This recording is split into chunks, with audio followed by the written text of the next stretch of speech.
So lagi banyak heat yang transfer ke sini, heat akan transfer daripada sini ke sini. Okay. Fluid ini tak campur. Cuma heat je yang transfer melalui surface ni. Melalui this surface. Selalunya this surface yang kat luar ni kita insulated kan. Bergantung pada macam mana kita nak design kita punya heat transfer. Kalau kita tak insulation, so akan ada berlaku lagi heat transfer daripada dalam ni keluar. Okay, tapi kita nak tengok daripada hot stream ke cold stream sahaja.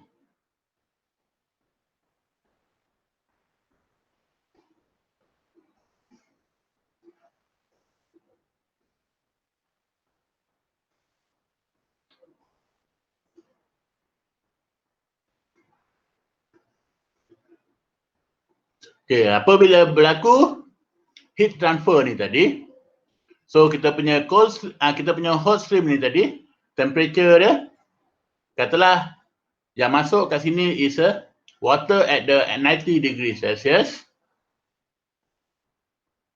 And this one ialah 90 degrees Celsius. And cold stream ni tadi, masuk at the 20 degree Celsius. Katalah air sungai, 20 degree Celsius.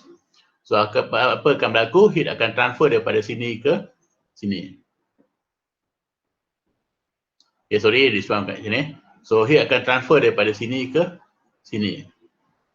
So apa yang akan berlaku? So kita punya hot stream tadi, bila dia melalui kita punya our tube ni, so kita punya temperature of hot stream ni tadi akan reduce.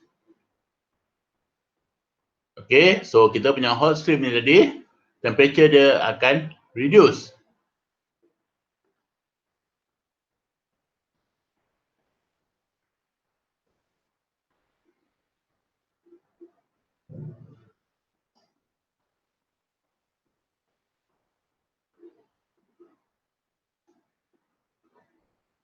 And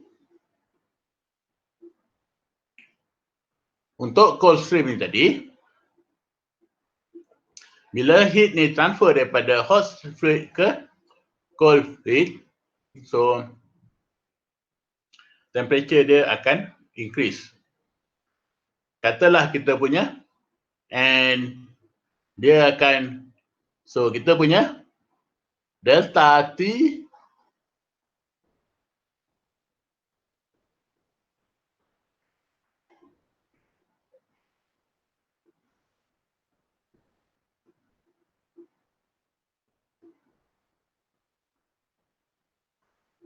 kita punya delta T ni tadi akan jadi makin kurang kalau sepanjang dia melalui kita punya lagi panjang kita punya tube ni lagi reduce kita punya delta T sampai delta T ni bertemu. So dia tak boleh cross. So kalau dia berlaku cross kat sini, so kita punya basic kita dah silap. Okay, bila dia very small, so takkan ada heat yang akan transfer daripada hot fluid ke cold fluid. So katalah hot water yang masuk 90 keluar dekat at the 40 and cold stream kita masuk at the 20 and keluar at the 35 katalah 35 degree Celsius. Okay. So nanti kita akan dapat kat sini kat sini ialah 40, kat sini ialah 35, kat sini ialah 20, kat sini ialah 90. Okay, dia tak boleh cross. Okay. So nanti kita akan tengok heat transfer yang akan berlaku daripada center ni ke luar. And kalau kita punya kita punya flow dalam tube, dalam shell ni, shell and tube ni, dia punya flow dia arah yang sama. So this one kita call sebagai parallel flow heat transfer. Okay, so bentuk kita punya T versus X kita, bentuk dia like this one. And we have another heat transfer lagi, where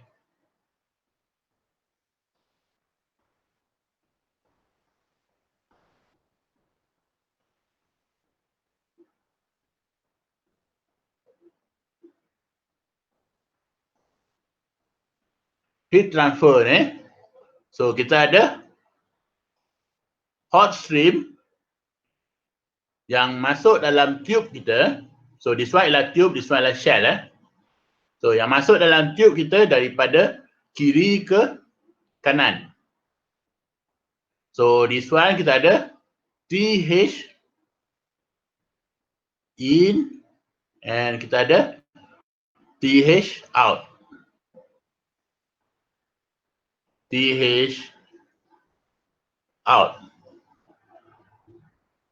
Okay, and then kita ada satu lagi stream, this one ialah cold stream. So this one ialah TL lah, kita kata TL in, and this one ialah TL out. Okay, kalau kita tengok pattern flow kat dalam shell kita ni, pattern flow kita, so yang stream, cold stream kita, dia akan bergerak daripada kanan ke kiri, and kita punya hot stream kita akan bergerak daripada kiri ke kanan. So this one kita call sebagai counter flow heat exchanger, shell and tube heat exchanger. And yang paling penting, macam mana kalau kita plotkan kita punya T versus X kita. So apa yang akan katalah kita punya cold temperature kita sama, kita masukkan at the 20, maknanya ya, kita masukkan at the 20, keluar at the 35,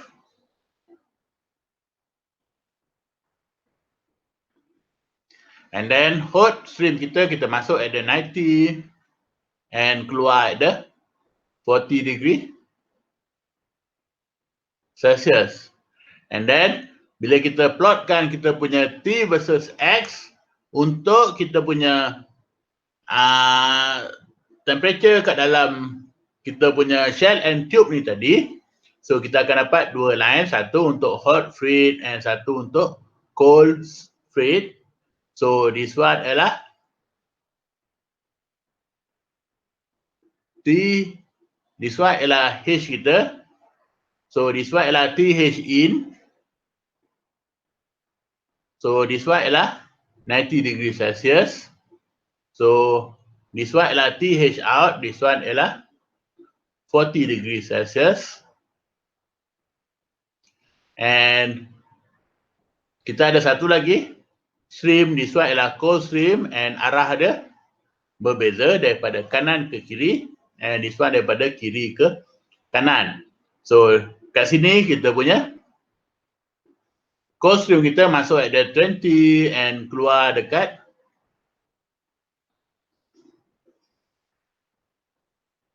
35. Nanti kita tengok limitation dia. So ada possibility yang akan berlaku kat sini. Okay, dia tak boleh cross ni. Dia tak boleh cross, stream tak boleh nak cross, and stream ni tak boleh nak bercampur kat dalam kita punya heat exchanger kita. Okay, this one adalah different regime flow.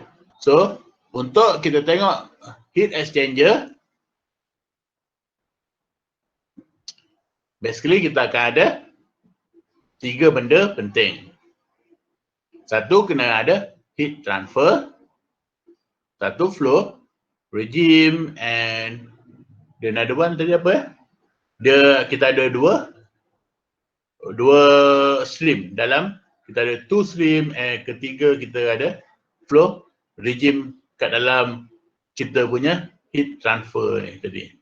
And this heat transfer antara heat transfer yang selalu you deal with kat dalam industri.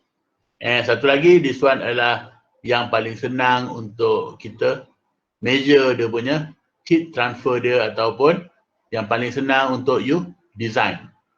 Compare dengan fin heat transfer.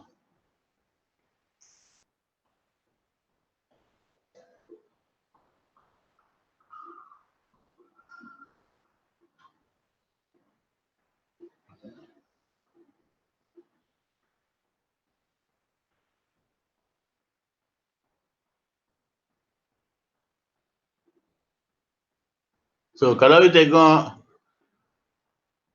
so lagi panjang kita punya shell and tube ni tadi, flow kita ni tadi. So this one adalah satu stream yang masuk and satu stream yang keluar. Okay, ada possibility. Alamak, ada ambulans pula datang dekat bawah tu. Okay, ada possibility kita boleh increasekan kita punya area of flow kat dalam tube ni tadi.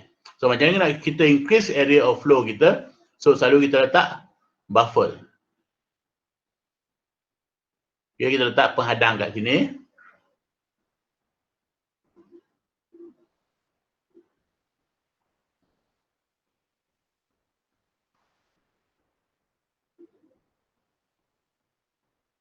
So apa akan berlaku kalau kita letak buffer kat sini? So kita punya cold stream tadi akan gerak.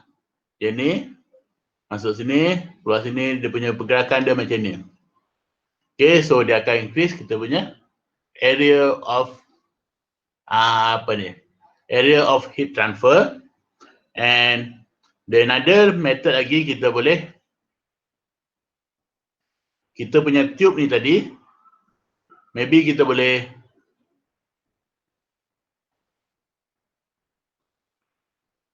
buat macam ni. Okay, so kita punya area of heat transfer ni tadi akan increase.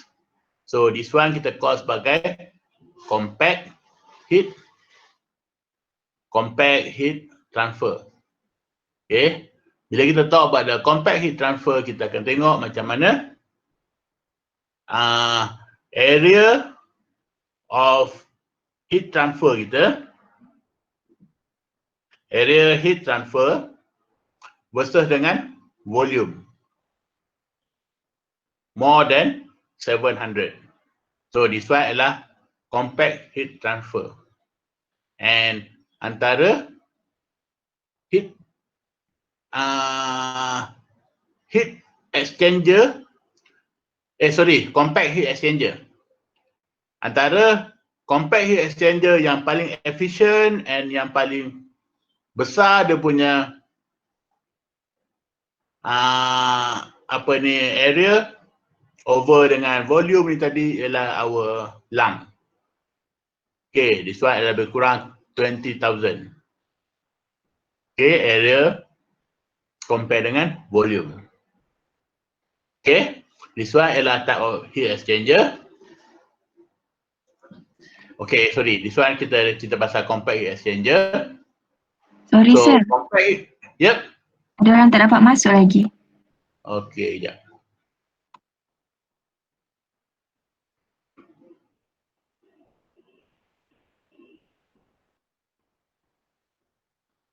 Ui, banyaknya.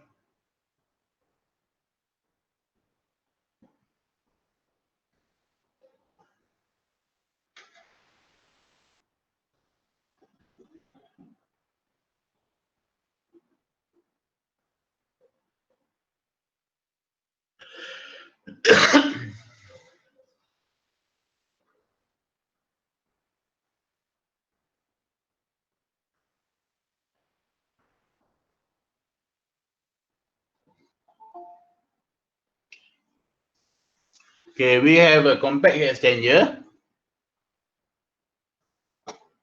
Mana ni? Dia punya cursor dia. Bukan.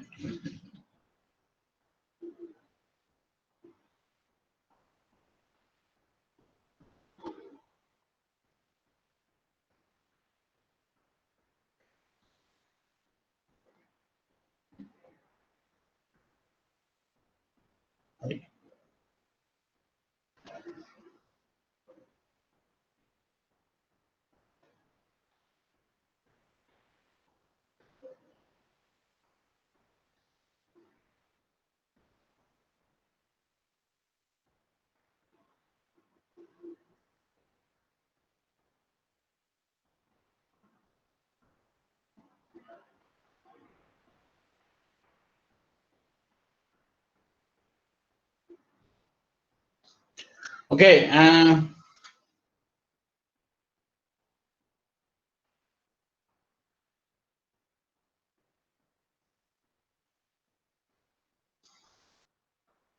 semua dengar Okay, we have a compact heat exchanger. This one tadi heat exchanger with a single stream untuk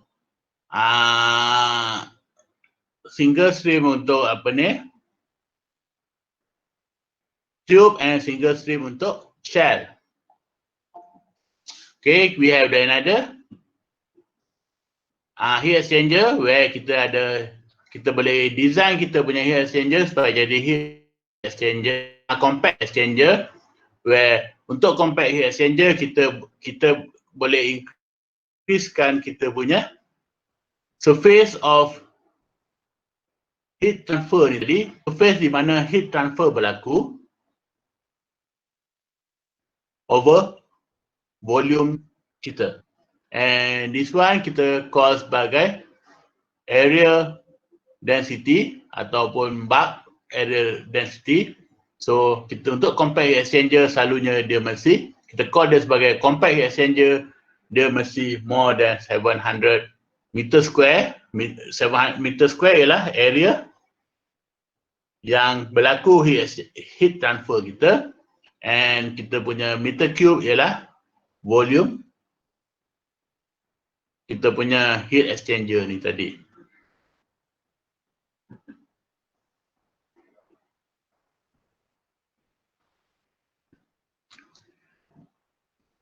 And untuk compact heat exchanger selalunya akan berlaku macam-macam akan berlaku. For example, katalah kita letak baffle ni tadi.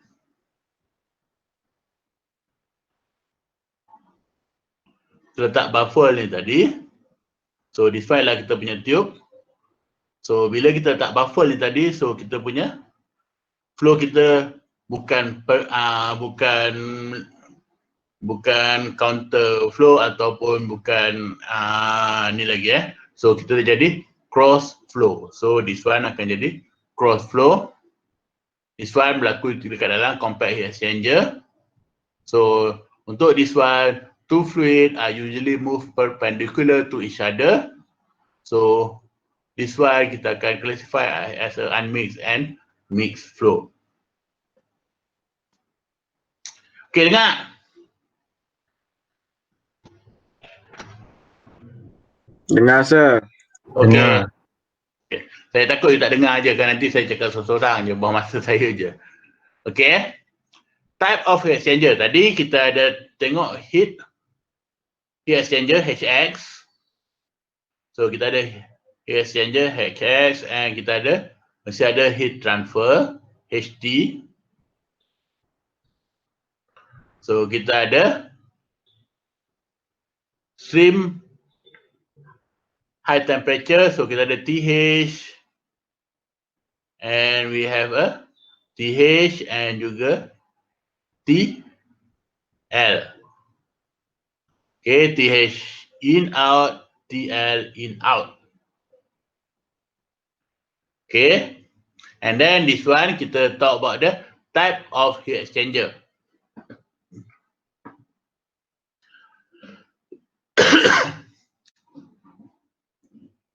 Okay, katalah this one ialah antara heat exchanger yang paling glamour.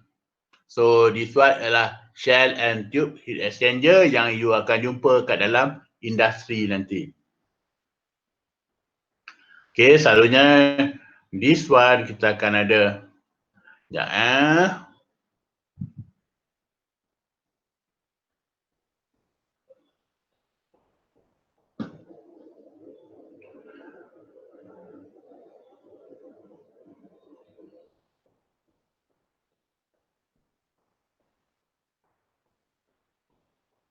Alamat tak ada pula kat sini.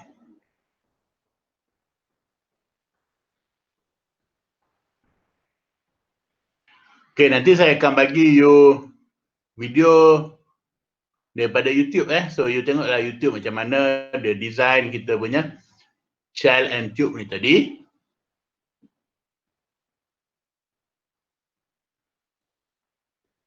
Okay, and then this one kita ada untuk katalah tadi ada low temperature, satu stream yang masuk kat sini. This one adalah high temperature. So dia tak kisah sama ada high temperature kat luar ataupun low temperature dekat shell ataupun high temperature dekat dekat tube. Dia punya temperature, dia punya stream tak kisah. High temperature dekat tube boleh, high temperature dekat shell ni pun boleh. Okay, katalah kita ada high temperature dekat tube. So kita ada, this one ada inlet. So this one dia akan masuk dekat satu header ni. And then dia akan melalui tube kita ni. Tube warna merah ni. Okay, katalah high temperature warna merah and low temperature warna putih ni. Okay, and then dia akan melalui tube ni and then dia akan keluar kat sini. So heat transfer akan berlaku kat sini. And this one adalah untuk tube flow and this one adalah untuk shell punya flow, shell inlet. So low temperature punya stream akan masuk kat sini and then dia akan keluar dekat sini. And then bila dekat sepanjang sini, so because kita letak buffer kat sini, kita letak penghadang kat sini, buffer. So apa akan berlaku? Flow dia akan flow macam ni.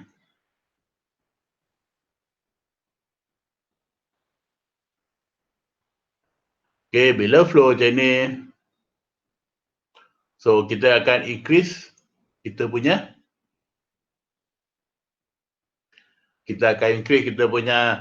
heat transfer punya area. So walaupun kat sini, tapi kat sini sebenarnya dia selain daripada dia punya flow perpendicular terhadap kita punya ni, tapi kita boleh assume dia sebagai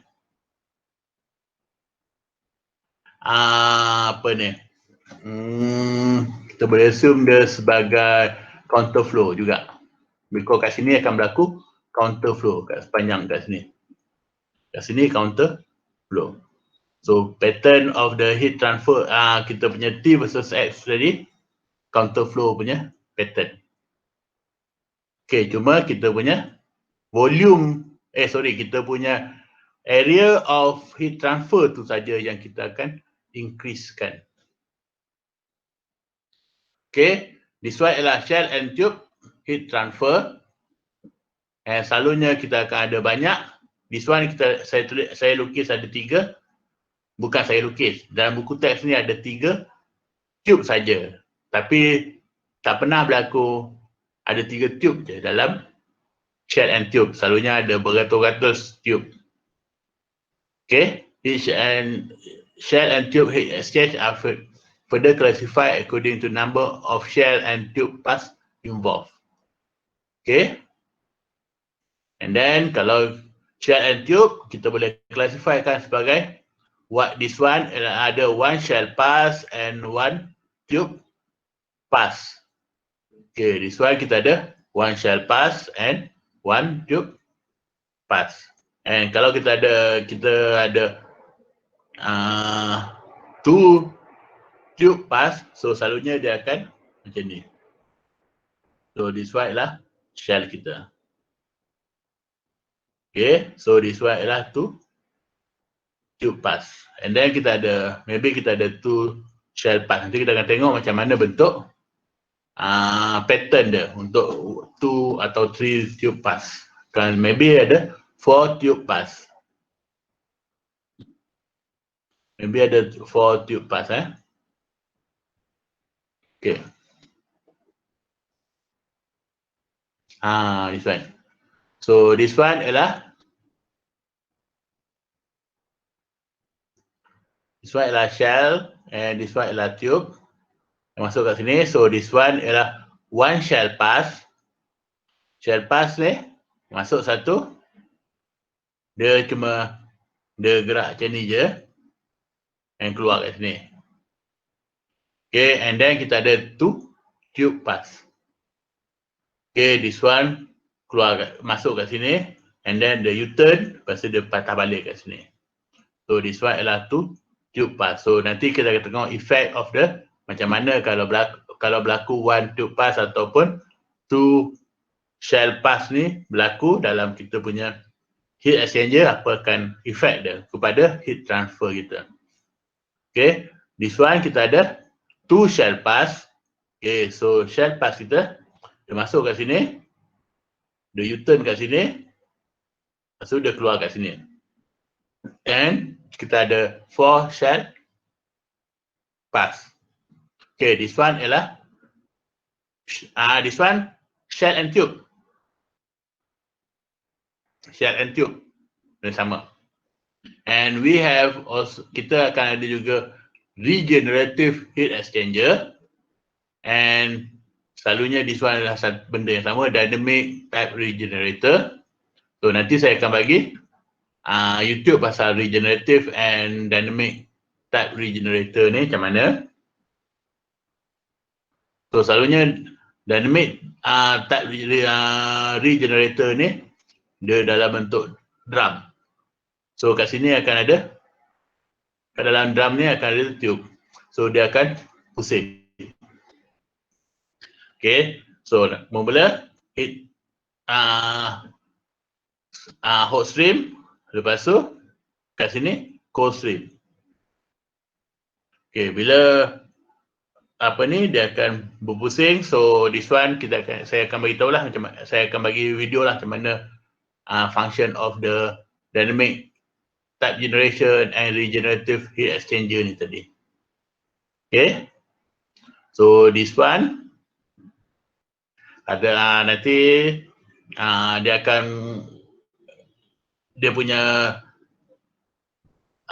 heat high temperature and low temperature dia akan silih berganti yang dalam tube ni tadi because dia berpusing. Okay, and then we have the condenser, where condenser ialah where kita ada heat exchanger, kita condensekan kita punya heat, kita removekan heat daripada high temperature flow ni tadi supaya dia condense. And another one ialah boiler, yang masuk ialah liquid, lepas tu keluar vapor. Untuk condenser yang masuk ialah vapor, keluar liquid. So selalunya kita ada dalam apa ni,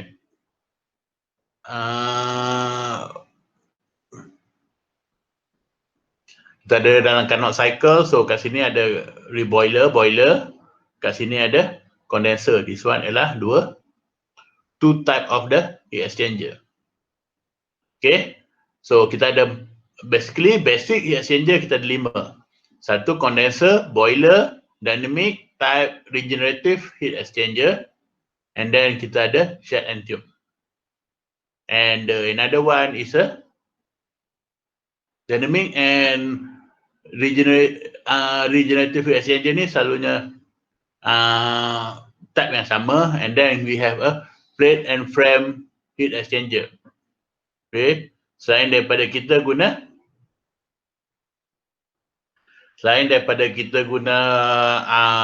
shell and tube, so apa yang kita buat, kita increasekan kita punya heat transfer area, where heat transfer ni kita guna plate ataupun kita guna fin. So kita punya area boleh increase. Okay, and then untuk fin nanti kita akan tengok macam mana fin tu sama ada macam mana kita nak calculate area of fin, and then macam mana what happen kalau fin yang terlalu panjang, so kita punya temperature dalam fin tu akan berubah. Okay, akan berbeza. So bukan non-isothermal punya fin, so calculation dia lain. So I rasa kita tak masuk, kita tak cover fin and plate and fin tu jadi. Tapi you kena tahulah. This lah one type of the heat exchanger. Selalunya fin, plate and frame ni tadi, dia ada dekat, sama ada dekat you punya aircon, ataupun you punya refrigerator, ataupun you punya icebox.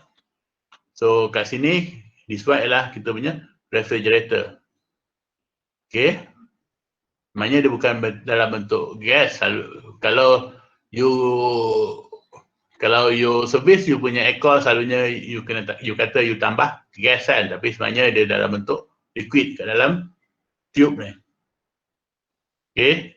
Yang dalam gas, dalam bentuk gas ialah kat luar ni.